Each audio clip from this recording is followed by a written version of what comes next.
This is a guided walkthrough for the Mirame machine over at Dockerlabs.es, and we're going to be showcasing the SQL injection on this web app. So let's go ahead and start the challenge. Okay, so let's talk about it. So the first thing we need to do for any of these Docker containers on Docker Labs is we need to deploy the machine. So the machine is over here. We downloaded it. It's mirame.zip.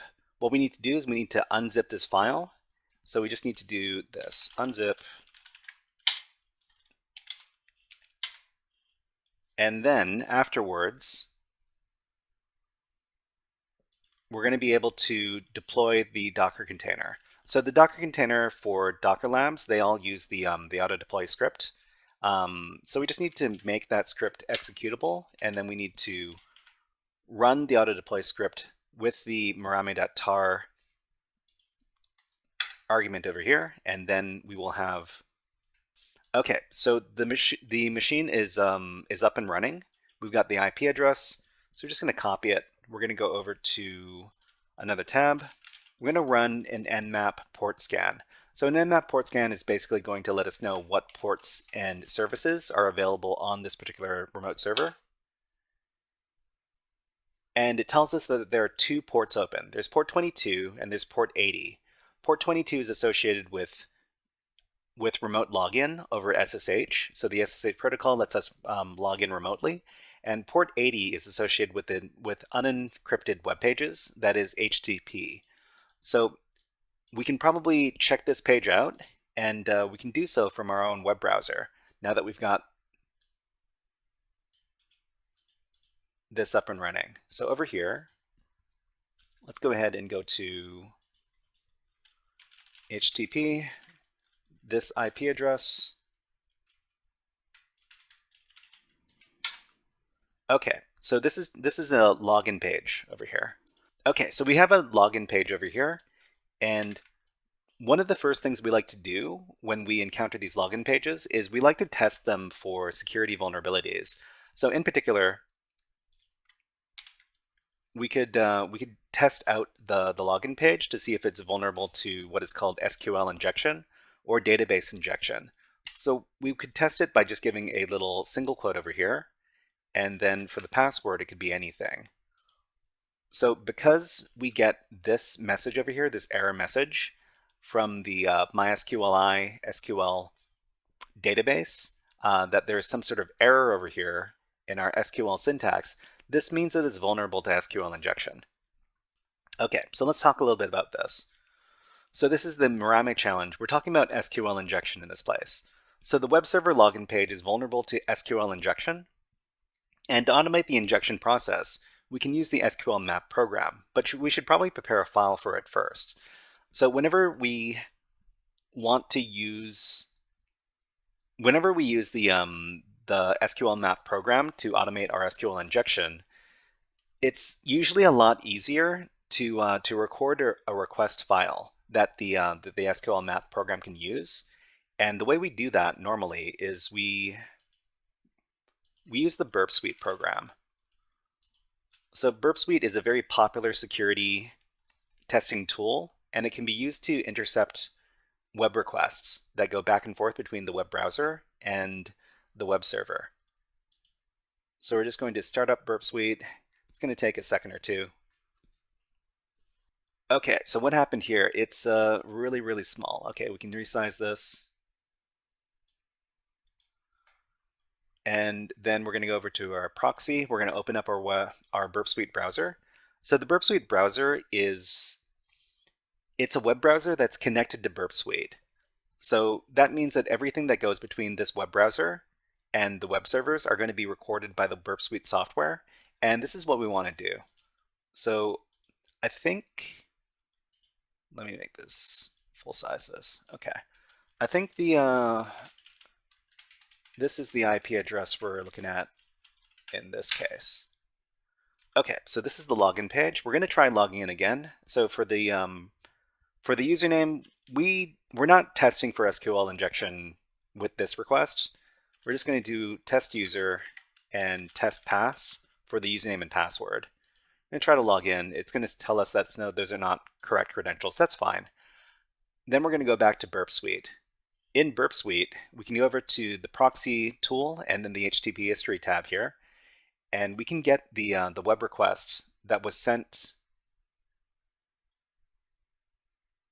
between the web browser and the web server. So this is the post request that we tried to use to log in. What we're not really interested in the content of what we sent over it, but we want to record this in order to use it with SQLmap. So this is what we're going to do. We're going to right click and then we're going to select copy to file. So copy to file is going to create a file with all of the parameters over here. So everything that we use to create this request here, we're going to record it into a file. So copy to file. We're going to call this auth-request.txt. So that's going to copy this over to our temp directory, and it created this file over here, auth-request.txt. If we take a look at the contents of that, we see that we've got all of the information that we need to send this request over to the login page over at auth.php. So what we're going to do with this is we're going to feed it into the SQLmap program to automate our SQL injection process. Okay, so let's see. Before we move on, so we created a request file. We can record the login post request in Burp Suite, and then we can save the request file for use with SQLmap.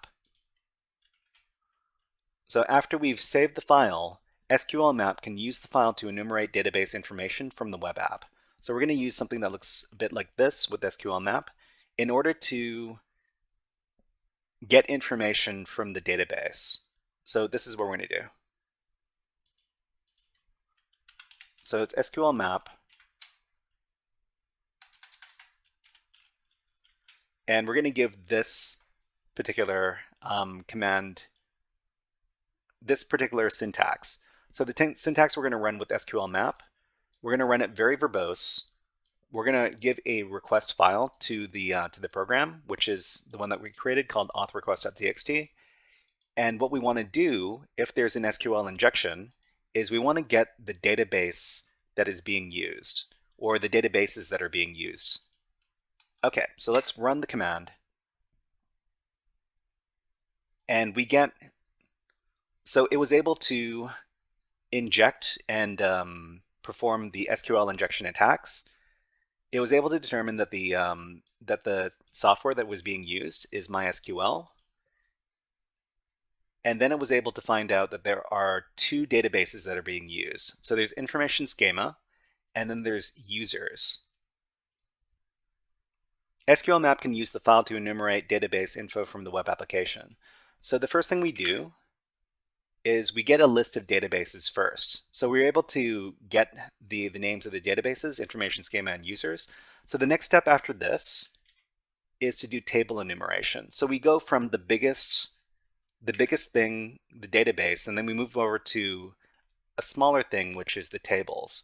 Next step is to get the list of tables from the specific databases. So if we know there's a users database, we can try to get the tables from that database, and let's do that right now.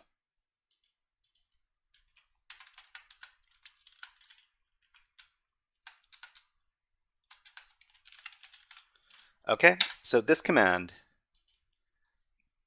gets all of the tables from the database, the user's database. So when we ran that command, SQLmap gave us this information. So inside of the user's database, there's a usuarios. I'm not too sure how to pronounce this word, it's Spanish. But there's this table in here. So after we know the name of the table, we can dump the information from the table. So the last step is to dump the contents of the tables. So we know the database name, it's users. We know the table name, it's useurios. And then we dump the contents of that table. So let's do that. Okay, so SQLmap, this is the auth text file. The database is users. The table is useurios, and we dump the contents of the table. Okay, so after it did that, it was able to get all of the entries from the particular table, which is the users table. So there's the ID and the password and the username. So we could use these usernames and passwords to log into the application, but more importantly, there's this entry right here. Okay, so this so the name of this directory is kind of suspicious if you know Spanish. So if you, I mean, the content here is in Spanish, but the great thing about being on the internet is that you can translate stuff on the internet pretty easily. So we're just going to go over to translate.google.com. We're going to paste in. So the name of this is called naughty directory. So directorio is the word for directory, and travieso, I guess, is naughty.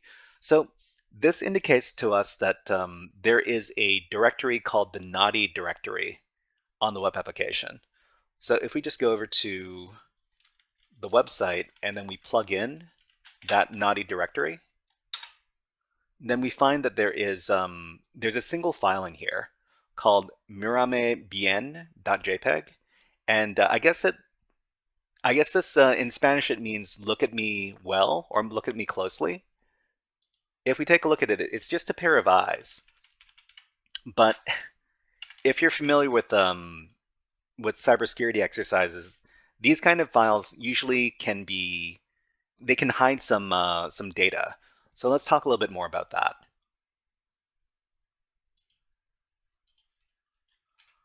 Okay, so there's a suspicious directory. If we know Spanish, we can see that there's a naughty directory exposed in the users table.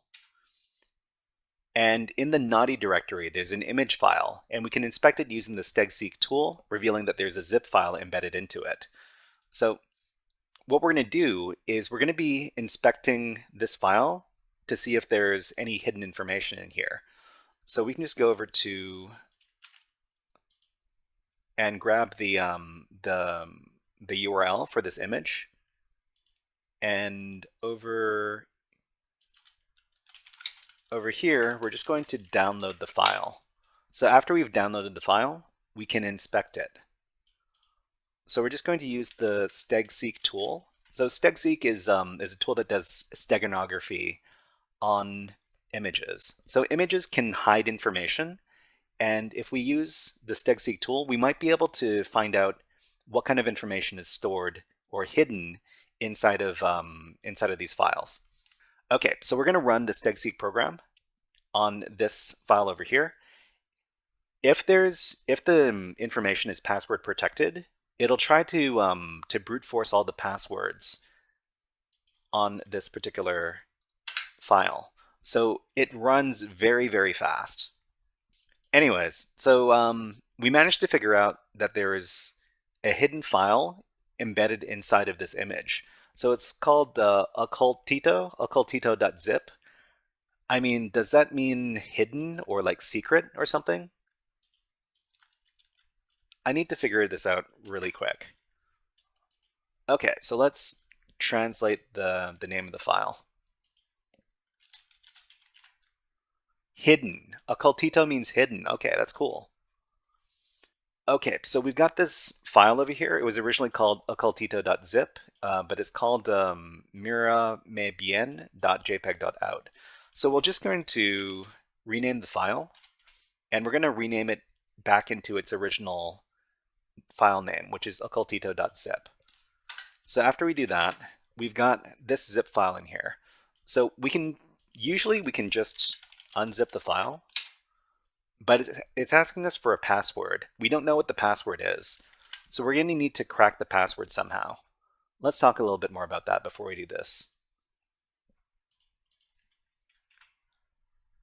So the zip file has a password, but we can crack the password using the John the Ripper tool. So there's a tool called John the Ripper we can use to crack passwords, and getting the running it on a zip file hash is actually pretty easy. So the first thing we need to do is we need to run a tool called John2Zip or Zip2John. It's called Zip2John. Zip2John on the zip file over here, and we're going to create a little hash. So the password hash is going to be in zip.hash now. If we take a look at zip.hash, so this is the password hash that we need to crack in order to get access to the file. We know that there's a file inside the zip file called secret.txt, and the next step is to actually crack the hash. So we just run John with a particular word list, and for these word lists, when we try to do password cracking, we use the rocky.txt list, which is a list of 14 million of the most common passwords, and we compare them against all the hashes in the hash file over here, zip.hash. If it's able to find a match, so it was able to do that very quickly, but we see that the result is this. This is the original password right here. It's stupid one. And so this is going to get us access to the occultito.zip file. So we're just going to try unzipping the file again, and we're going to provide the password stupid one. Okay, and as a result, we've got access to this secret.zip file. Sorry, secret.txt file. So if we read it, so this is what looks like a pair of credentials. So the credentials in this case are Carlos. So the user is Carlos, and the password is Carlitos. I'm not completely sure what the difference is between Carlos and Carlitos. Okay, so with this information, we can log into the server. So we're just going to SSH as the Carlos user to this IP address. It's going to ask us for Carlos's password. It is Carlitos.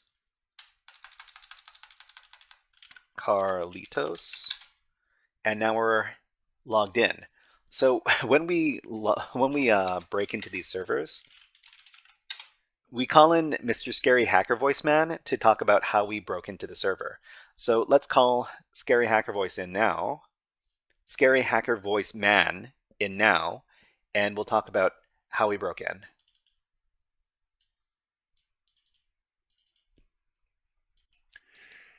Hey everybody, it's me, Scary Hacker Voice Man. Scary Hacker Voice Man comes out every time we break into a server, and we just broke into this one. Well, Mr. Mirame, Administrator, it seems like you're using insecure web pages that are vulnerable to SQL injection. That is a big mistake. We were able to get all the information from your database using the SQL injection, and we managed to find a suspicious directory that had a zip file hidden inside of a JPEG file. We managed to crack the password for this zip file and get credentials for your system. Maybe you knew about these security vulnerabilities, or maybe decided to accept the risk. Well, you accepted the risk. And now, now we're in. Okay, thank you, Mr. Scary Hacker Voice Man. So after we've broken into the server, what we want to do is we want to elevate our privileges to the super user's access. So right now we are acting as the Carlos user, and that's not the highest level of user on the system. So the highest level user on a Linux system is the root user. And what we really want to do is we want to elevate our privileges in an act called privilege escalation. So there are a bunch of different ways. We can try to elevate our privileges. So a very obvious one is to see if we can run any commands as the root user by using this command right here, sudo -l. Unfortunately, our user can't run sudo on this machine. So another thing we can do is we can try to figure out if, so what we're going to do is we're going to look for something called SUID binaries. So SUID binaries are basically binaries that run with elevated privileges, and this is how you do it. So you find inside of the file system files that have the permission -4000, and we've got a list of them over here. So most of these SUID binaries are completely normal and should be run with elevated permissions because that's just the way they work. But occasionally there are some unusual ones. And in this case, the unusual one is, well, you know what? I think what we could do is we could just grab all the SUID binaries in here and we could feed this to an AI. So it's a pretty good use of the AI. So this is what we're going to do. We're going to go over to our friendly AI. Let's just do, I don't know, for fun, let's do Claude AI. And we'll start a new chat. Let's see, new chat. Oh, it's going a bit slow, huh? Okay, so we're just going to ask the AI, are there any unusual SUID binaries in this list? And we can paste in the list and just give it to the AI. It should be able to identify if there are any unusual SUID binaries. So it says definitely unusual, user bin find. This is highly unusual and potentially dangerous. The find command with the SUID permissions can be easily hacked for privilege escalation since it can execute other commands and has extensive file system access capabilities. Okay, so if we know that this find binary is unusual with SUID, we could try looking it up in with a web app like GTFObins. So GTFObins is a very good resource for Linux hacking. So if there are any Linux binaries that we have unusual permissions with, we could see if there are some sort of hacking methods, basically. So we could look this up inside of the search window here, find. And we know we have SUID capabilities, so we're just going to click on that. So it says here that if the binary has the SUID bit set, it does not drop elevated privileges, may be used to abuse and access the file system, escalate or maintain privilege access as a SUID backdoor. So we have a payload that we can run in this case, and it's this one right here. So we'll talk about it before we run it. We'll just go back. We'll paste in the payload here. And basically the find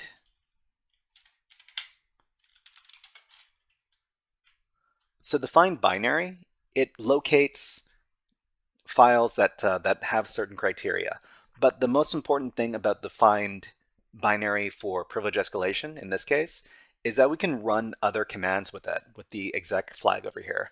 So for example, we could run a shell program, and because the find binary is running as an SUID binary, and the SUID binary is owned by the root user, it runs in the context of the root user.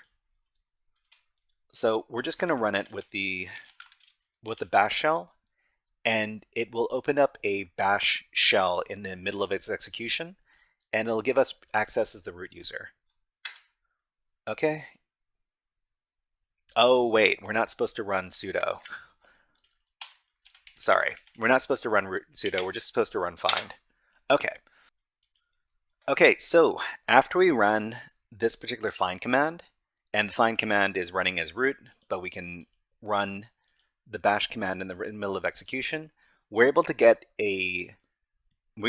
shell access as the root user. If we ask who am I, it says we're now the root user, which is the highest level of access, and we can do this. What are you? I'm system root. Okay, so we're now the root user, and which means we've effectively finished the challenge. So all we need to do now is just move into the root directory, and we see here that there's usually these challenges end after you get the flag, And the flag is basically a file inside of sensitive directories like the user directories or the root directory. In this case, they don't exist. So instead, we're going to leave a little note for the administrators. How about we give them a little message called graffiti.txt. And hello, Mirame admins. We are the HackerFrogs, and we just hacked you. We got access after using SQL Injection to dump your database and cracked the file inside of your hidden directories.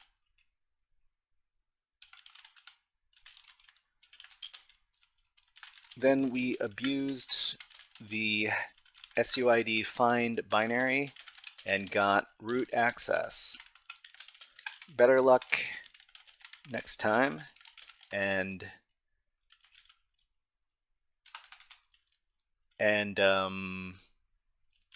thanks for the access. Signed, the Shy Hat. Okay, awesome. All right, so we got root access, so we're effectively finished. So everybody, that was a guided walkthrough for. Hold on, let's reload the page. That was a guided walkthrough for the Mirame challenge over at Dockerlabs.es. If you enjoyed this guided walkthrough, please click on the like and subscribe buttons on the video and leave a comment underneath the video. But until next time, HackerFrogs out!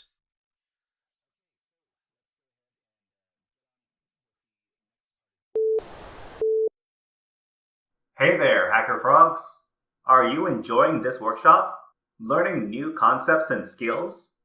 If so, there's a way you can support the channel, and it's totally free. Just click on the subscribe button below the video. Also, click on the like button. And if you have questions or comments on this workshop, please leave them below the video. Thanks for listening. And now, back to our scheduled programming.